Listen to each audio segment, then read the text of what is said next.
The church told you God will restore what you lost. It never told you he would restore it the same way. Nehemiah did not rebuild the old walls. He built new ones, with a different strategy, a different team, and a completely different defense system.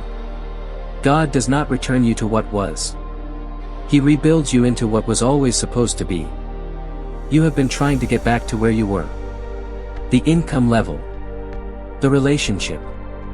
The version of your life that made sense. And every attempt to reconstruct the old version has left you more exhausted than before. Because you are using the old blueprint on a foundation God has already decided to rebuild differently. This video is about the 7 principles Nehemiah used to build something that had never existed before, from the ruins of everything that had been lost. Read that again. Principle 1. He sat with the grief before he made a plan. Nehemiah 1 verse 4. When I heard these things, I sat down and wept. For some days I mourned and fasted and prayed. He did not immediately strategize. He did not project confidence. He wept. 4 days. The weeping was not weakness, it was honest assessment. You cannot rebuild accurately what you have not honestly mourned.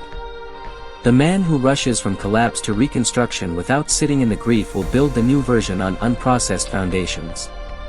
But here is what nobody told you. The Hebrew word for Nehemiah's mourning is avel. The same word used for Jacob's grief when he believed Joseph was dead. The deepest grief in the patriarchal narrative. And from that place Nehemiah prayed. Nehemiah 1 verse 6. I confess the sins we Israelites have committed against you. He included himself in the failure. Not as performance. As honest starting position.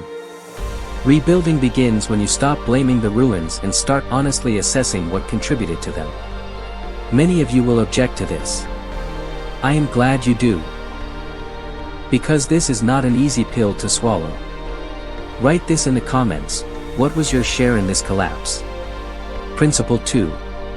He surveyed the damage before he announced a plan. Nehemiah 2 verses 11 to 13. I went to Jerusalem, and after staying there 3 days I set out during the night. I had not told anyone what my God had put in my heart. I went out by night, examining the walls. He did not call a community meeting. He did not announce the vision. He went out alone, at night, and looked at the actual condition of the ruins. 3 nights of examination before 1 word of public declaration. Most people announce the vision before they have examined the ruins. Nehemiah walked the rubble alone first. Honest assessment precedes accurate reconstruction. And that walk, that private, unannounced, 3-night survey, is the most honest act of leadership in the entire book. Think about that for a second. Principle 3. He revealed the vision only after he had counted the cost.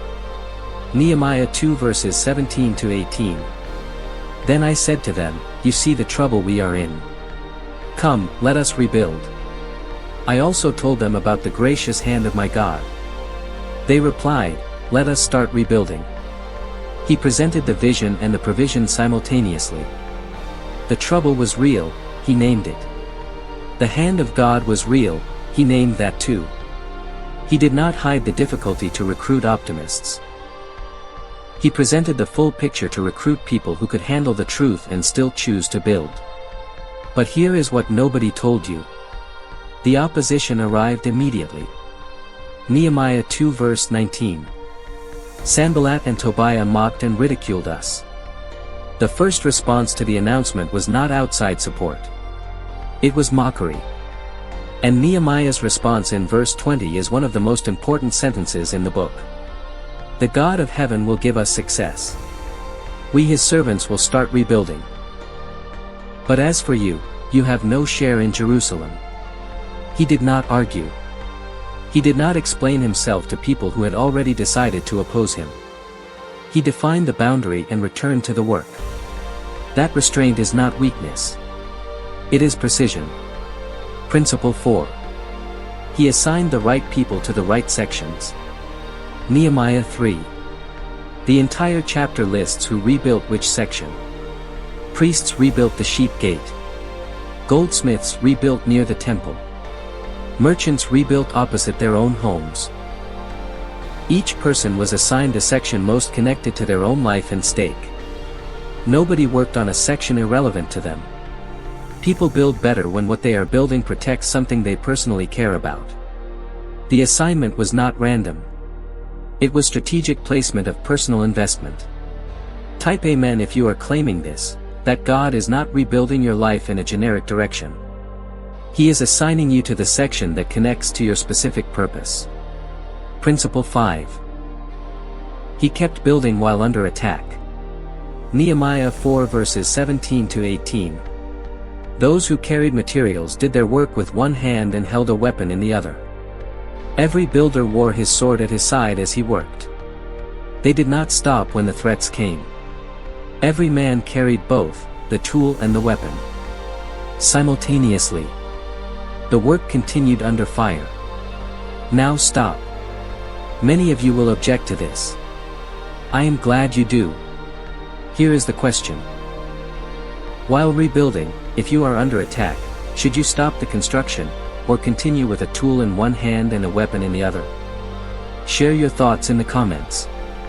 Principle 6.